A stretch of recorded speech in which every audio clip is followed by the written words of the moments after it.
Hi everyone, it's PhD Sim here and welcome to another episode of my Build a City Challenge. This is one of my prep videos, so it's not really a true episode. We are just going to prep for round 4. I've got a few new townies that I've created to introduce you to and add in as townies to the world, and we've got a few new families to move in, and we're going to build a kids play park. So that's what this episode is going to include.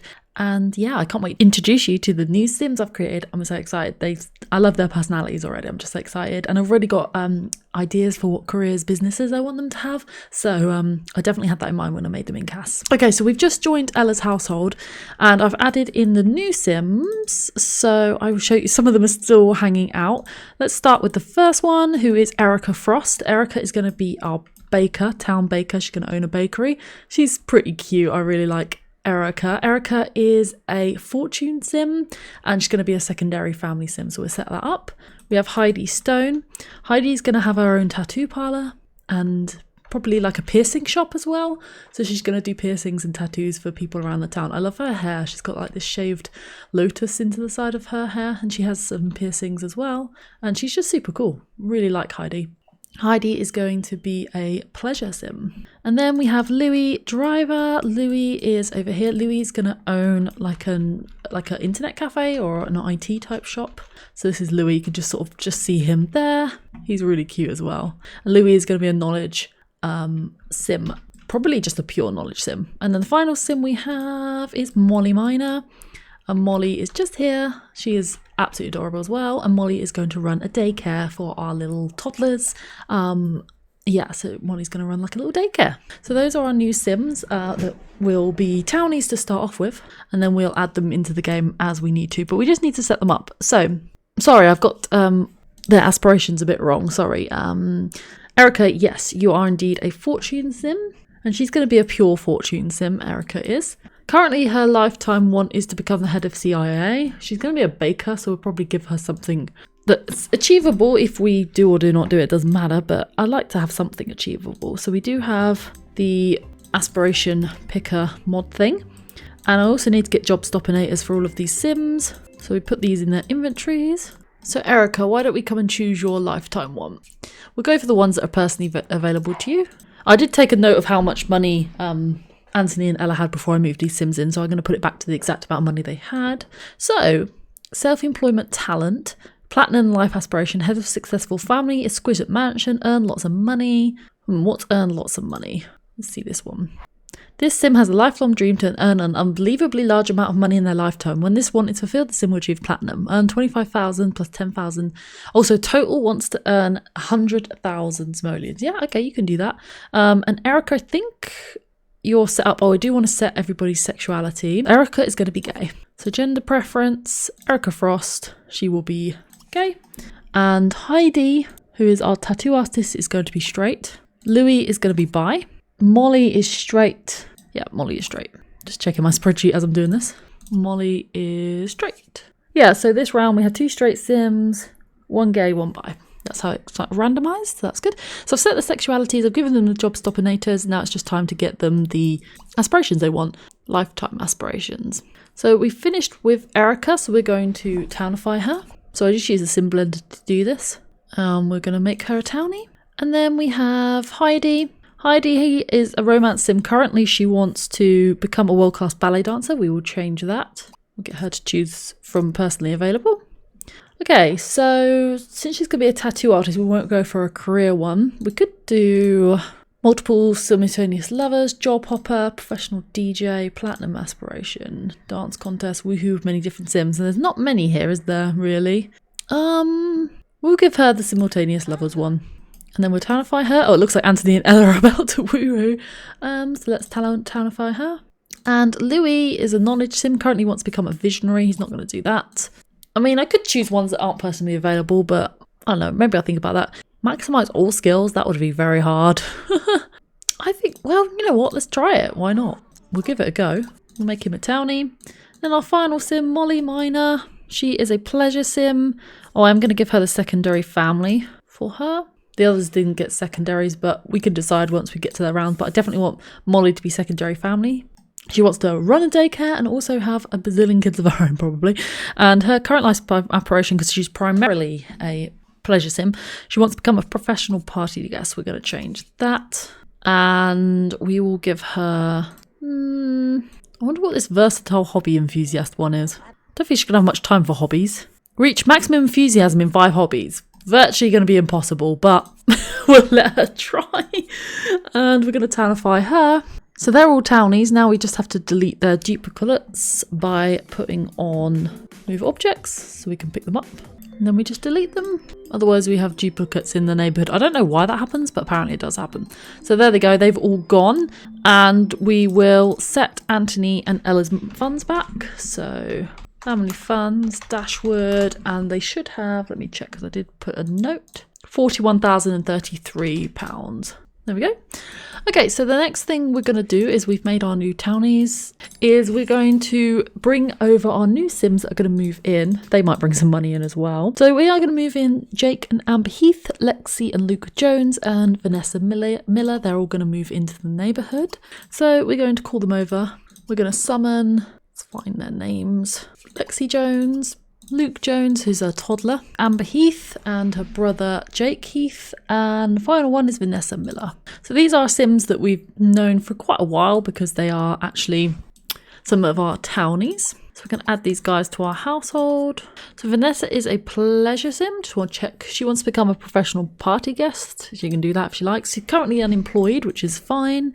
And she doesn't have a secondary aspiration. So let me check if I planned one for her. Yeah, she should have a secondary romance. So we're going to select that for her. And she should be bisexual. So let's set that. Yep, she's already bi.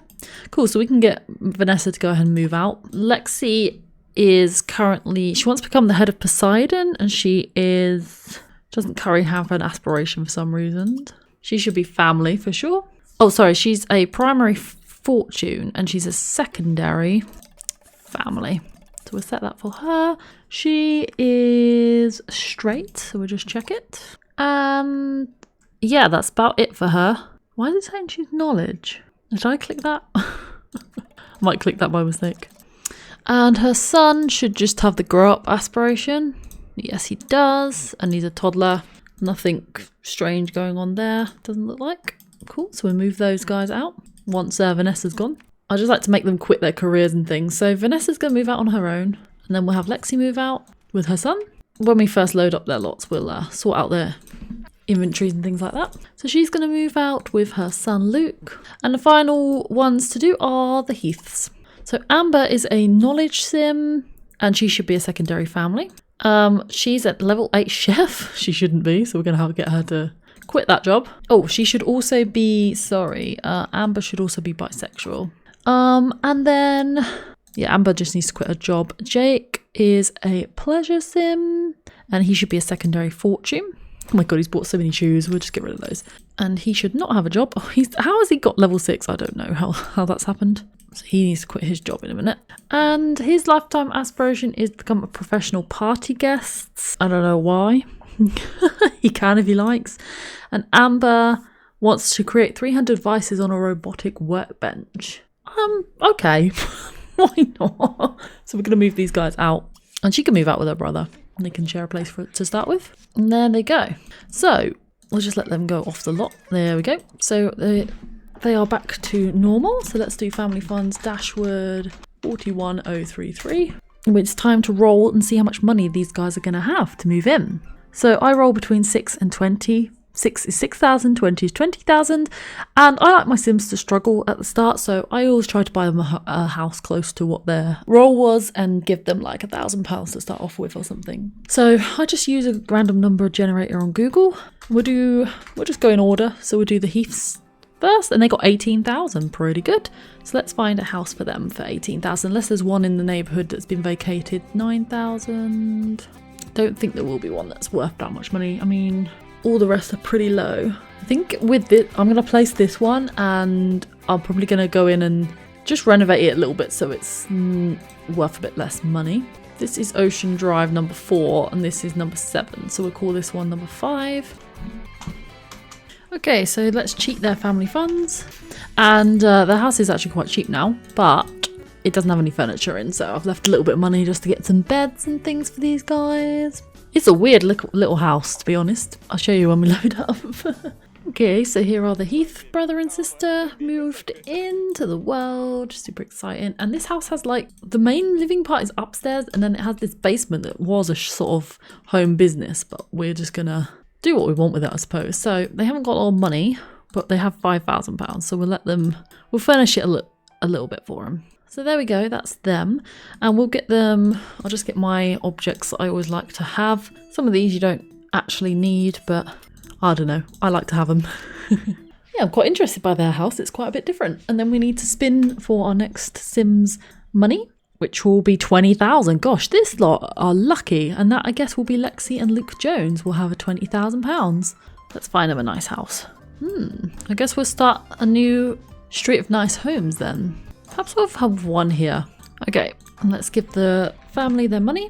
Family funds, Jones, 20,000. And we're going to move them in. I think they're going to have quite a nice home here. Oh, this is a pretty house. I think she's going to like this very much. And we'll have to buy her a few... Oh, she's got 2,500, so she could go to the shops and buy her toddler stuff if she hasn't got it already. Let's get her some lights for the bedrooms. And yeah, she can spend the rest on toddler stuff when we actually come around to playing her in the round. Cool. Okay, so that's them. And they've got a little bit of money left over so she can go and buy a crib for a toddler, but I'll let her go and shop in Emmy's shop. That's always nice to use the shops that we have. And then we have Vanessa to move in, and she rolled, let's roll her money, 14,000. Find you a house, Vanessa. I kind of wish these were in price order. Would help a lot. Okay, so I've moved Vanessa into this house. So we've moved in our new guys for the round, which is super exciting. And the only thing I've got left to do is to do the Dashwood Play Park. But look how big our town is getting. It's so exciting. Some of the houses are unpopulated where people have moved out and stuff, but yeah, it's looking really good.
So I thought I'd end this video by going through my spreadsheet because I haven't actually shown this off before, and I've seen a couple of people doing rotations or Builder City challenges that have showed off their spreadsheets, and I'm always so inspired when I see them, so hopefully I can inspire others. So this is a Builder City challenge specific spreadsheet based on the rules I'm using, so might be a bit different for the rules you guys might have.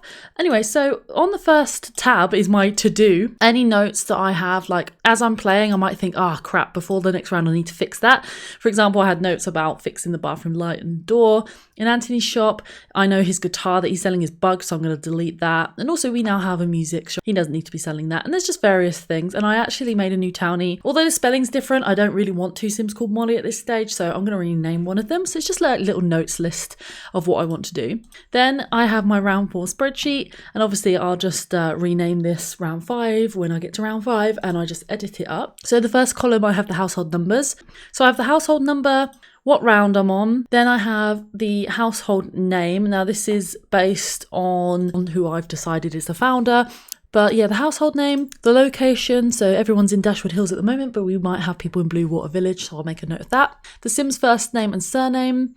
Most of my Sims have the same surname if they're living in the same house, but they might not if they're married, like Beatrice and Layla have got different names. Maria and her son have got different names because he's got his dad's name, things like that. Then I have the original surname. So I didn't want to lose knowledge, I suppose, or lose the history. So Naomi married Emmett, so she's now Carlton, but I wanted to know what her original name is. I don't know why, just out of interest, so I've put her original surname was Baxter. And you never know, I might make a new townie who could be Naomi's brother moving into a town, so it'd be useful to know what his name would have been. Then I have the role. The founder it doesn't really mean much. It's just the first person that was living there, or if it's a family that's moved in, it's probably just going to be the husband, or one, if it's a same-sex couple, one of the partners, or something like that. If it's a couple of brothers, I'll just pick one at random, it doesn't matter. Yeah, so I have life stage, so adults, babies. I do TO for toddlers because obviously when we get teens there'll be T. C for children. E obviously will be when we have elders. Then I have orientation, so this is just a sexual orientation. I don't decide that until the Sim is, probably I'm going to do it when they're a teen. So obviously any of the babies or children or toddlers we'll just have a little X in place. And then I have a tab for if they are, like what their occult is. H is for human. I have all humans at the minute, but I might have vampires, I might have other things. Then I have the star sign. I didn't have this column before. This is quite a new column, so I'm still in the process of filling it out, but I thought it was interesting. So I have their primary and secondary aspiration. I've seen some people talk about how they don't assign a second aspiration for Sims that are born in-game until a certain life stage, like maybe they finish uni, or maybe they finish like high school. I'm thinking about that, so definitely let me know what your opinions are on that. Lifetime wish, if they have a degree or not, their career and career level, their business. I don't have the business rank in this tab because I have it somewhere else and there's no point duplicating it.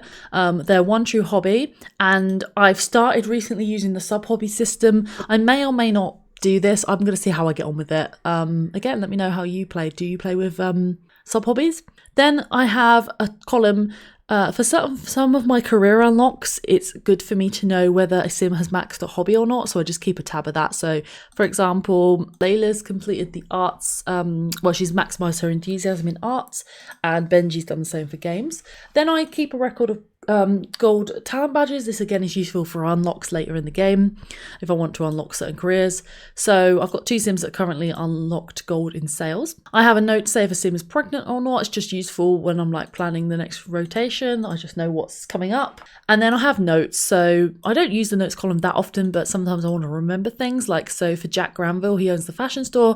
He has an employee called Christine. I need to remember I'm working on getting her to a silver cashier badge. That's not how you spell that. Cashier badge, and then I'm going to promote her to a manager. So it's just like to remind me, because obviously as the rotations get bigger and bigger and the population gets bigger, I might forget by the time I get around to them again. So that's everything I have on this tab. If there's anything you think I'm missing, please let me know because I'm definitely interested. Then I have what I call my population tab.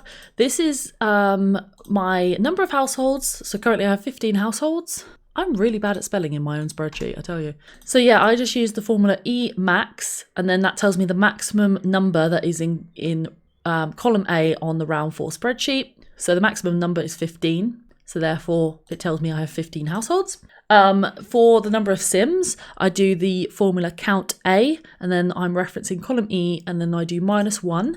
So it counts the number of names in this E column, and then I do -1 because I don't want it to count that first name. You could just like tell it just this section of cells, but obviously as you add more and more rows, it's easier just to tell it to do the whole column -1. And then the multiplier is part of the Build a City challenge, where you have like a sort of your real population. So my real population of playable Sims is 29, but then my like extrapolated population is that number 29 times a multiplier. My current multiplier is 11. You can add to your multiplier, you can make the multiplier bigger by certain achievements in the game. So my current population, my extrapolated population of Dashwood Hills is 319. Obviously I can't play with 319 Sims, or, you know, I mean you could, but it'd take you forever. But this will grow and grow and grow, and then certain careers and certain parts of the town and abilities to do things are unlocked with population. So for example, ordering Chinese takeout is unlocked at a certain population level. Having like a certain career might be unlocked at a population level. So for my multiplier, I am on 11. I got 1 at the start of the game. I got 1 for my first community lot. I got 1 for a total of 5 community lot. So I get +1 for every additional 5 community lots, and I've just tracked that over here. I got another 2 there for 10 and 15. And then I got +5 for unlocking Blue Water Village, the business district. And then eventually I will add 5 for adding downtown and 5 for university. Yeah, this is my multiplier calculator here. So I just plug these in as I go. I've just set up a formula for the number of 5-star businesses. So I just do a count if formula, and it goes to my community lots tab, and then I have a record of the number of stars the business has, and it will count the number of 5-star businesses for me. So it'll do it automatic. Okay, so here is my stats spreadsheet, and I'm just tracking some more information about my population, just mainly for my own interests.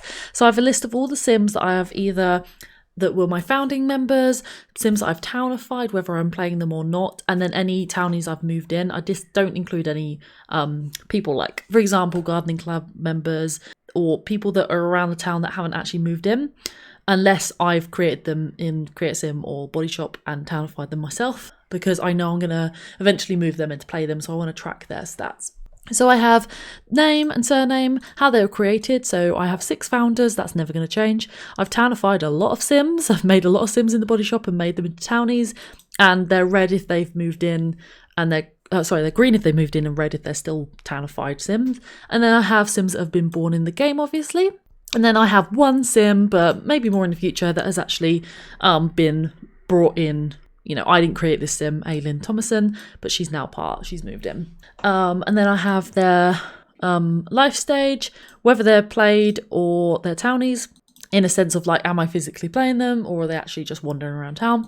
Their sexual orientation, their gender, and their primary aspiration. I might add star signs to this if I find it interesting in the future, but I've only just sort of started to incorporate that into my spreadsheet, so I don't know. I could just base this straight off of my round 4 spreadsheet, but I kind of wanted to include the Sims that I townified that are wandering around, because it means like if I can see that my population's getting very like strong in one direction, like if I'm getting loads of male Sims, that means next time I create my own sets of townies, I think, okay, I'll make some more females. So then I just have counters. I use the count if functions. So I have the number of Sims with their primary aspirations. I've got 7 family Sims, 6 fortune, 7 knowledge, 5 pleasure, 5 popularity, 4 romance, and I have 8 Sims that are undefined because of their age. I have 11 bisexual Sims, 4 gay Sims, 19 straight Sims, and 8 undefined due to age. And then I have 23 females, 19 males. I have 1 baby, 5 toddlers, 2 children, and 34 adults. And then I have my 6 original founders. I've townified 29 Sims. I have had 1 Sim move in that I didn't create that's a townie. I've had 6 Sims born, and the other category is, I don't know what that might be, but I've got that there just in case. And I have some other counters that are just useful for gameplay purposes and for unlocks. Like I need to track these to keep track of unlocks. So I've had 3 fires, 7 burglaries, 1 pickpocket, 0 graves, 0 electrocutions, 1 lightning strike, 1 genie, 0 treasure chests, and I've got 1 restaurant cafe. And then here is just like, this is just something to just double check that I've added all the Sims correctly. I'm not missing anyone. So this is just me checking things, basically, not that important. Then I have a community lot spreadsheet. So this lists all of my community lots. I have the lot number. I don't fill this in until they are a physical lot in the game because I'm using this column to count for various purposes. I have this column, which is my +1 multiplier. This basically, every time I reach 5 community lots, I make a note. Then I have the business names. I have a little column to say how they were established. So Dashwood Park was our first ever lot. The community library was established after 4 households, the town hall after 8, the church after 12. And then the Dashwood Play Park has been created with the tax money. And then the nursery and secondary school. These are just what I'm going to build next when I reach 20 households and 24 households. That's why they're in yellow, because they're not confirmed yet. And that's also why I don't put the lot number in, because otherwise I'm going to be miscalculating. And then I've only just put this column in, so I've only filled in the one that I need for now, but I will go ahead and fill this in as I'm rotating around the next round. I have the number of stars that the business is, the owner, whether this unlocks a sim. So every time you establish a community slot, you can unlock a new sim to move into the world. I don't do this for Ella's and the community owned lots. I only do it when a sim has created their own business. And then so I say yes or no whether this unlocks a sim, who I've unlocked. So when Naomi established the grocery store, I unlocked Finn and he moved in. When Emmett built his restaurant, I unlocked Eric. So these are sims I've moved in. You can see they're kind of in order as I've moved them into the world. And then every time I establish 4 households, I allow myself to create 5 new townies. So I started with 5 townies just generally, which was Layla, Eric, Molly, Melanie and Finn. And then after 4 households were established, new households were established, I created Amira, Henry, Benji, George and Emmy. Then I created Christine, Josh, Rebecca, Max and Vanessa. Then it was Alex, Beatrice, Tyler, the Porter family and the Jones family. And then as you just recently seen, the Heaths, Heidi, Erica, Molly and Lewis. Molly is going to get a name change. So, and then this is, I'm going to move this. I'm always changing this spreadsheet. This is just a tracker. Every 4 households that are established, you can create a new community lot. As I said before, these are the ones that are italicized, that are kind of run by the community and sort of Ella sort of owns them. And this is just a list of what households I established and what that allowed me to unlock. So once we reach 20, I'll do the nursery, and then once I reach 24, I'll do the secondary school. Then I have my townie spreadsheet. And again, this is very similar. It's just a list of every time I create 5 sims and townify them, I've just add them to the sheet, so I've just got them there.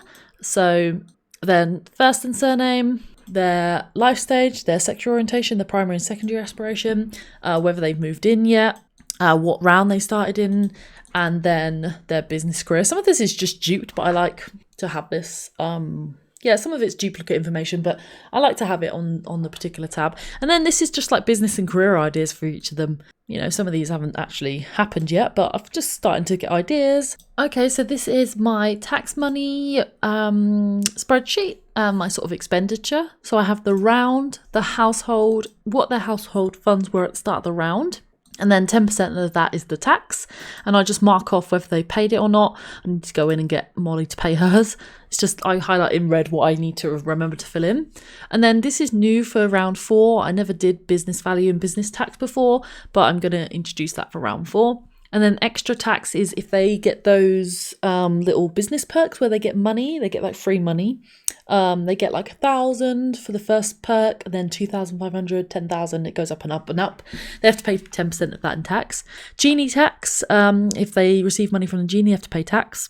I've just got a little mark here because I can't remember if Jack did that. And then I have a total in column, so this is per round. So in the first round, we got 2,054 in tax. The second round, we got 16,000 in tax. And the third round, we got 10,000 in tax. And then any expenditure. So I've just built the Dashwood Play Park, so I need to fill in that I spent money on that. And then we have the total out for each round. I need to highlight in this red because this will calculate. I just want to check it. And then I have the remaining money. Again, I'll highlight them red because that will change. So yeah, we didn't spend anything in round 1 or 2, and we will in round 3. It just needs to calculate when I've looked up the value. And then over here I have my total. So in total I've made 29,000 in tax. And then my net total currently says 29,000, but that will change. And then I've just started filling in for round 4. So we'll be moving on. And I just highlight these in green as I play. So if they're white, it means I haven't played that household and haven't paid their tax. And then we have my school tab. I have just split this myself into primary and secondary. I might have separate tabs if I feel like I need it, but we don't even have a secondary school at this moment. This is just ready, I suppose. So I have who the head teacher is, which is Amira, what level she's on, how much she's paid, how much she gets paid a week, her work hours and her work days. This is all inspired by Tea Addict, completely copied. So thank you, Tea Addict. And then I have my class 1 and class 2 teachers. They don't have any at the minute. Amira's just running the whole joint by herself. So eventually, though, there will be enough kids that we will need to do that. And then I have my janitor information. I don't pay him because I have no intention of moving him in to play him. So I don't really fill that in. But, you know, maybe I will have somebody properly working in the school as a janitor in the future. I don't know. Then I have my pupils, and I just highlight in grey if they're townies or if they're playable sims like the other ones in my main households. I have their age, how long they are away from being a teen, and what class that means they're in. Currently, I actually just have everyone in one class because there's so few of them, but I am going to use Tiadic's system of assigning class. When I've got like lots of kids, I'll have separate classes based on their age. And then I have my little timetable, which I don't tend to stick to very well. I mean, if the weather's terrible, I'm not going to make them go outside for PE gardening, but it's a rough timetable. And then I haven't really filled in the secondary school one because we don't really have that going yet. This tab is my career unlocks, probably a bit over the top for what it is, and it is changing. I'm like changing my mind about how and when I want to unlock careers as I go. But currently I have the list of careers. Whether they're fully unlocked, nothing is fully unlocked at the moment, and some of them will never be fully unlocked. So just a note really for that. The total number of slots that are available for that career, how many sims are employed in that career, so how many are remaining. So for example, politics, there's 1 slot available, 1 sim is employed, which is Ella. That means there's 0 remaining. The military, there's 1 slot open, no sims are employed, and currently there's 1 slot. And I just colour code so I can quickly at a glance see what careers are open and what careers are open and what careers have spaces. I make a note of who's employed in those careers. And then there's various counters for me to keep an eye on for career unlocks. Most of them are population based, but there's other things. So for example, let's take journalism. There's 1 slot at the start of the game, and there's a new slot per 1,000 population. So I just keep an eye on the population, which currently is 319, and that's just referencing that cell on my population tab. And for example, some things are like for every 5 burglaries and pickpockets, we get a career. So currently we've had 8 in total of those 2. When we get to 10, we'll unlock a new slot. So I've just highlighted in yellow things that I'm close to unlocking. I use the stats page, and that's what I use these counters for, mainly for the careers. So yeah, that's my career tab. And then I have notes of basically how I'm unlocking slots, and then how I'll unlock the career to anybody at any time, which not all careers have. But these, I wouldn't look at these too much because I'm changing these quite often. Then I have this other unlocks thing, and this is mainly just copy and paste of other rules. And again, I just reference my current population just so I don't have to keep switching tabs. I can just quickly go, okay, no pizza Chinese until the population has reached 500. It's currently 319. And then I just have various things here coloured in red or green to say if they're unlocked or not. So for example, I can have childcare, adoption, taxi, bartender, obedience trainers, caterer, grocery orders, cars, shopping district, but I can't have DJs, matchmakers, exterminators, butlers, gardeners yet. And then here's just some additional rules, just to remind me because I've got the world's worth memory. Then I have my cemetery tab. Fortunately, no sims have died yet. Then I just have this tab that explains my aging system just for my own reference. So I currently use an aging mod and a university mod. So my babies are 3 days, toddlers are 6 days, children are 12 days, teens are 12 days, adults are 35 to 40 days, elders are 10 to 30 days, pregnancies last 2 days, and university lasts 16 days, which is 48-hour semesters. And then this is a tab of just ideas for different lots, and then miscellaneous tabs. This is copied and pasted from Pleasant Sims' spreadsheet, I think, about hobbies and sub-hobbies. And then I made a note here about what skills help with talent badges. So if your sim is very high mechanical skill, then they can earn toy making, robotry and fishing talent badges apparently faster. Charisma helps with gardening and sales. Body helps with stocking. Logic helps with cash register. So it's just really for my reference. And that is my spreadsheet. Thank you so much for your time. I really hope you enjoyed this video, and I can't wait to get into the next round for the Build a City Challenge, and I'll see you there. Please do leave your likes, comments, thoughts and opinions and suggestions down below, and I'll see you in the next one. Bye guys.